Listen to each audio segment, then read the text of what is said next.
an interesting one, considering you both potentially represent a different side of the argument. So say a client has got a limited budget.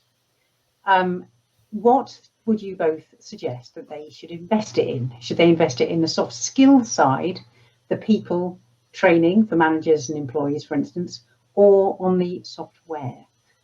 So, Hedda, do you want to start? Okay.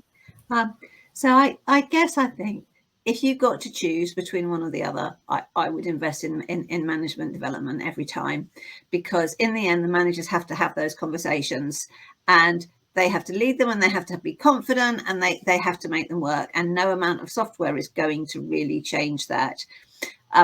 One would hope it's not an either or, and I certainly would hope that you wouldn't be investing in training in order to how to use the software. But I think engaging the workforce with what it really means to manage performance, which, you know, is all about how can I do my best work every day. You know, that's fundamentally what it's about, is what is it that I need to know in order that I can do my best work, and what does my manager need to give me? You know, I always say they need to harness the time, the talent, and the energy of the people who work for them, and that's a series of soft skills. So if given a choice, I would put soft skills, even if you're running 900 people off a spreadsheet. I would still, if you were having to choose the management skills. But hey, Roly, you might have a slightly different view.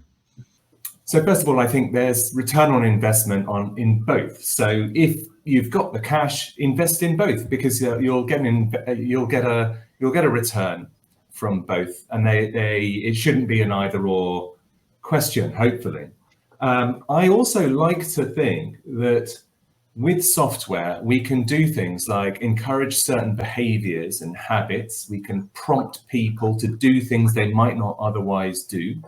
We can prompt people to ask questions they might not otherwise ask, and we can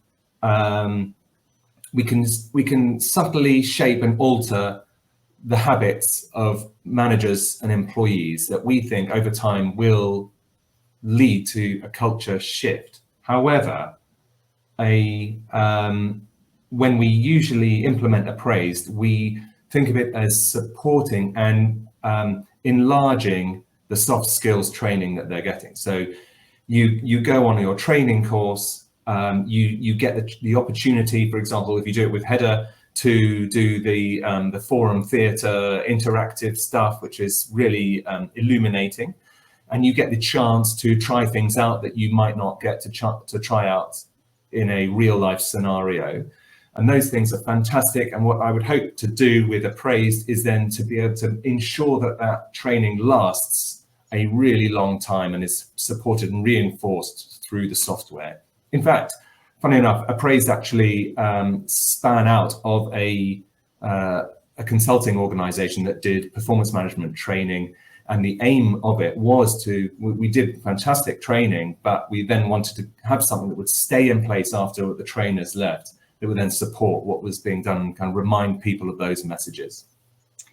That's very interesting, Roly. And your ROI point is very interesting, because my instincts is that, you know, if you got an ROI of X on your soft skills and an ROI of Y on your software, if you did both, you wouldn't get X plus Y. You'd probably get a multiple of X plus Y, that they would reinforce each other and quite significantly improve the overall ROI. So yeah, find some way to invest in both.